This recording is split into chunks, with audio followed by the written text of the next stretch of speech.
Hello, listeners. This is the NPG Podcast.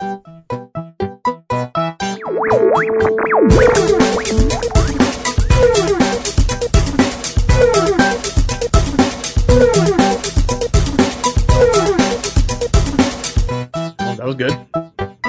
Now, let's move on. I'll go next because the fourth topic I'm going to have to talk about more, and I just don't want to talk for 2 segments. Yeah. So, now I have to preface this. Number one, I got this idea because I heard another podcast and they mentioned this. Number two, I'm part of this, text thing with like one of those temporary employment agencies, and when they find a job they think that I like, it automatically texts me like, hey, such and such is hiring at something an hour, are you interested? And you reply yes or no. So one day, and this was a couple weeks ago, I got one of those, and it says, do you want to drive for Google for $13 an hour? And I replied, hell yes I do. I didn't say that, but I just replied yes. This guy's professional. Let's hire him. Yeah, I know. And so, but nothing ever came of it. I didn't get a call back for an interview or anything like that. They filled the position like the next day immediately. So this isn't going to happen for me. But initially I thought, well, they want me to drive these cars that have the cameras so they can take pictures for like Google Maps and shit. That's what I kind of figured it was. But then I started looking into it more. Google's developing self-driving cars. And they're already being tested in other markets. And I was like, oh, well, maybe that might have been it. And then I started thinking about it. So I dived a little deeper. And it said, like, like accidents or something like that. There's only been one accident. And it was the driver's fault. It wasn't a Tesla one? No, it was, I wish I could remember who it was. It wasn't Tesla, though. But yeah, the driver was the one who ran into it. Yes. So I think they backed out into it. Yeah, maybe. But so essentially, it wasn't even the program's fault. I think it was a Lexus, maybe. Anyway, so this got me thinking, and there's a few questions that I want to pose to you two. Number one, self-driving cars.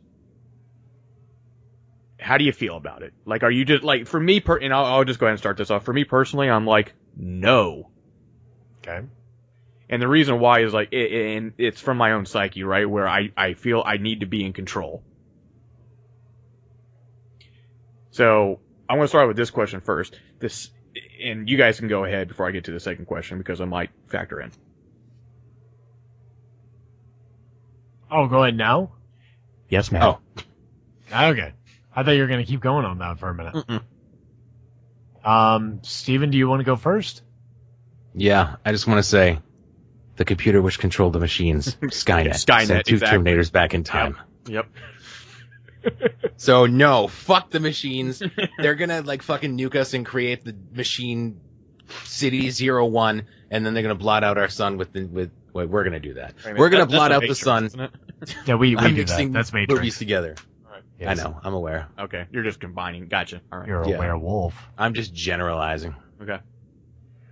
Well, good. I'm glad you guys feel that way. I'm with you, Bryan. Like, I need control. Having driven some cars that are almost self-driving. You mean like what do you mean, like cruise control? No. Oh.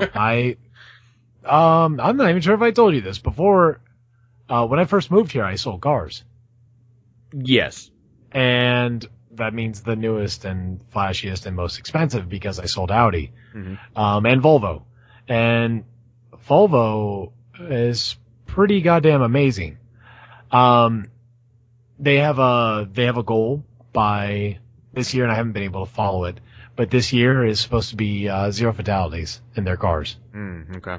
And that's pretty damn impressive considering most places go, yeah, by the year 2030, we're going to, do something amazing. But that gives you enough time to forget about it. Yeah. They were saying this last year. This is not something you're going to forget. Yeah. By 2020, they want to have 0 serious accidents. And they do a great job of this with their design.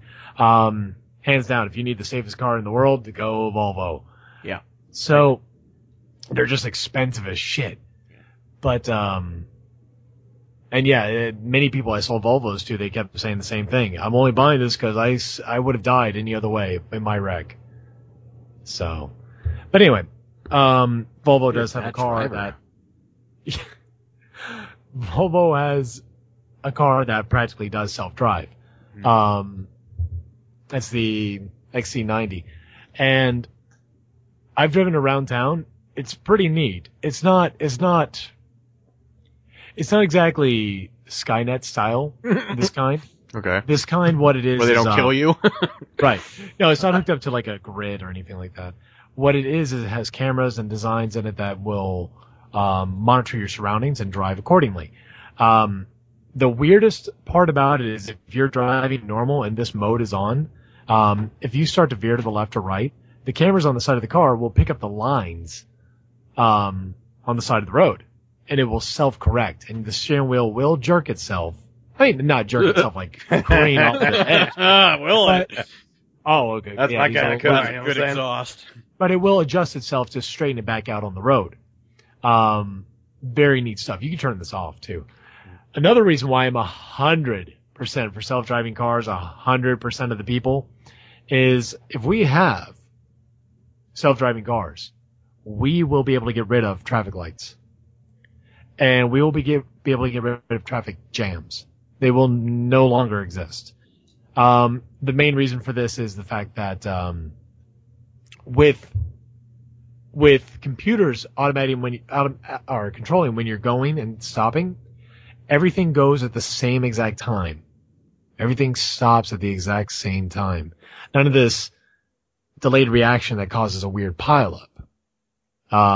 There's actually a wonderful video on this I'll share with you guys sometime with what would happen if computers control cars. So yeah, I'm 100% for fully automated driving cars. What I do want is always for the option to control myself. I don't think it would be very wise to take that control out of a person's hand. Okay. Although I do live in a place where driving is not a forte of many people. Okay. Well, that's some good insight. So my second question, this leads actually to the second question. Now, let's say this becomes a standard by 2020, 2030, whatever, and it's just literally tell the car where to go, it goes, and you can sit back and, you know, I'm assuming you're still in the driver's seat technically, Yeah. Where you can override it. But let's just say, for the sake of argument, that you don't have to. You're not supposed to. You just let it take the wheel, literally. If you get into an accident, no matter what the accident is, who's at fault?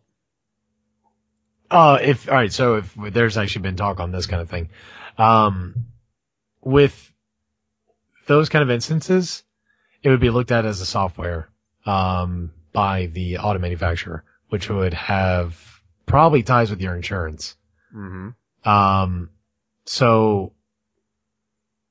But your insurance wouldn't go up, but your insurance would pay for it. Okay.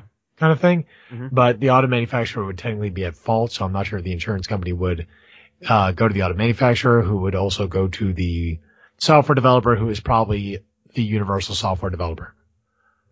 Because if we're doing something like that, there's not going to be like, it's going to be a monopoly. You're not going to have 40 different companies offering self-driving programming for their cars. Mm-hmm. Okay. So piggybacking on that question leads me to another one. So let's say you're in the city and you're in your self-driving car having a good old time with the wife and kid, cutting up, having fun. But some people cross the street. Right. When they're not signaled to. And Right. Once again, this is just an example. Yep. The car has to make the decision to avoid the people or crash into a wall. What's it going to do? It's going to crash into the people. The new...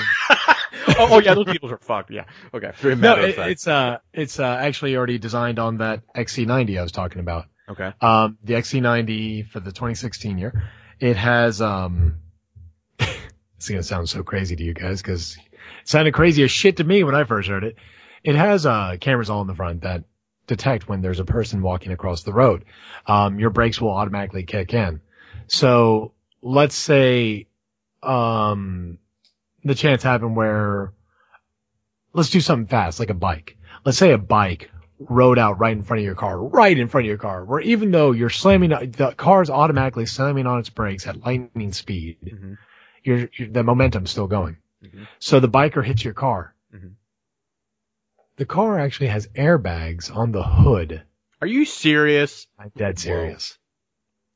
The car has airbags on the hood for just such an instance. So what if it's a cat? Cat's dead. Okay. Seriously though, that's another thing that has been asked. The software that detects people, it detects people in cars. It can detect large dogs. It is not going to detect a chipmunk or a squirrel or a cat or a chihuahua. Sorry, Steve. Sorry, Alvin. Poor pup. Yeah. Okay.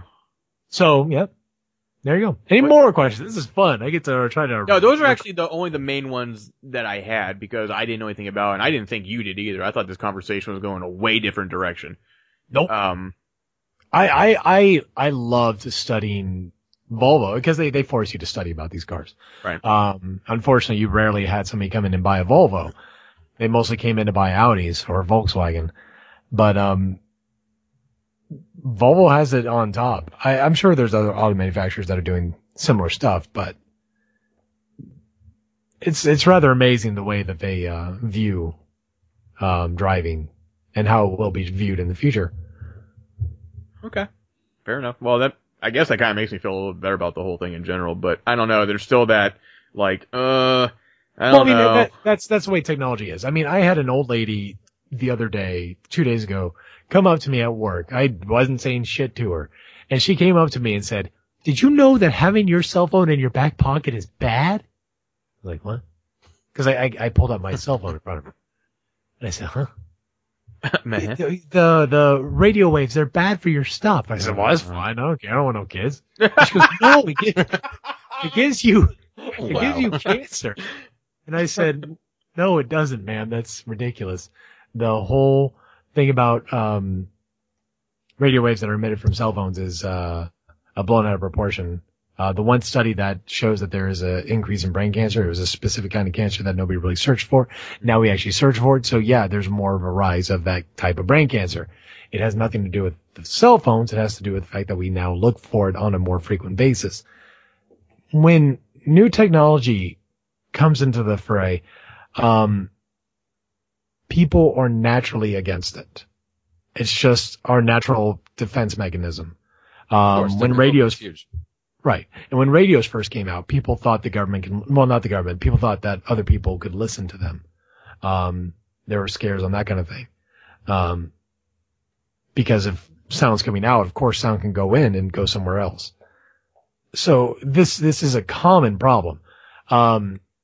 But with all those issues, the same answer is there, and that's knowledge, education, understanding what the, and what you're doing right now is perfect. Asking these questions is absolutely perfect. This is what you need to do to, rest these fears. Mm-hmm. All right. So yeah, I'm 100% for it. And again, I dream of a day where there's no traffic lights. I think that's going to be amazing. Okay. Well, that was not the way I thought this was going to go, but that's good to know. So Real quickly, I almost thought that like doing this was going to be like a debate, about the questions that I was asking. That's what I was kind of hoping for, but Matt's like, nope, I already know all about this shit, so yeah, shut you down. He went on space travel on that one. Yeah. So anyway, it's still good to talk about. I mean, I'm generally curious. And Steve, what were you about to say? About technophobia, like people are scared of new things. So can you imagine how afraid people were of the atomic bomb? And that worked out so well. Like, just give it a chance. But they weren't afraid. That was the weird one. That's like the one time people were like, duck and cover. Oh, atomic bombs. This is great. We're going to have nuclear reactors inside of our house. Oh boy. Duck and cover. Because, that blast that's like, the same temperature as like, I don't know, the sun is going to help you. That's fine. Yeah. Little turtle. The South Park episode from the first season with the volcano. Yes. And they use that duck and cover. And the lava rolls over them. Like, that's right. That is the most ridiculous load of pig crap I've ever seen. What? By the way, watch the new... children? Watch the new South Park episodes. They are pretty damn funny right now. I loved the last season. It was pretty great. And then how long has it been since the season aired? Like the last one, because I keep checking it. It's just always the same episodes over and over. Yeah, they come out every year, September. Yeah. Really? Because this one seemed like it was like 2 years ago. The last season. And they've got these things called member berries. They're berries that will talk to you and tell you about memories. Like, remember Jurassic Park? Yeah, remember? Remember Star Wars? Remember Chewbacca? Yeah, I remember Chewbacca. All right. So, moving on. Yeah. For the sake of time, moving on, okay? Right.